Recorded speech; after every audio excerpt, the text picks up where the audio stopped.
Everyone, আমি Rikta. Welcome back to my another mini blog. দিনটা ছিল যেদিন মায়াপুর গেলাম ঠিক তার পরের দিন, মানে 8 ফেব্রুয়ারি। এই রবিবারও ছিল আমাদের একটা নেমন্তন্ন বাড়ি অনুষ্ঠান, অন্নপ্রাশনের। একটা ছোট ভাই আর একটা ছোট্ট বোনে, দুজনের একসাথে ছিল অনুষ্ঠান। আমরা সেখানেই চলে গেছিলাম, আর অ্যানিকে পুরো লাল পরি লাগছিল।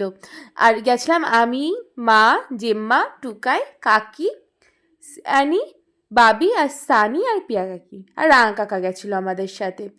ওখানে গিয়ে ওদের সঙ্গে দেখা করে, ওদের আর কোনো ফটো ভিডিও আমি তুলিনি। তারপর ওখানে বসে গেছিলাম খেতে। প্রথমেই ছিল মটরশুঁটির কচুরি আর এই চানা মশলা।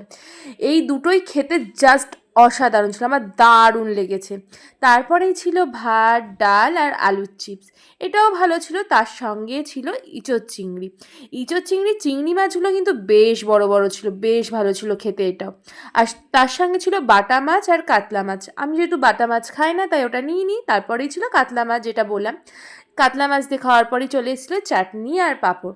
চাটনি পাঁপড়ের সঙ্গে ছিল দই, মিষ্টি আর সন্দেশটাও নিয়ে নিই। তাহলে দেখা হবে কাল।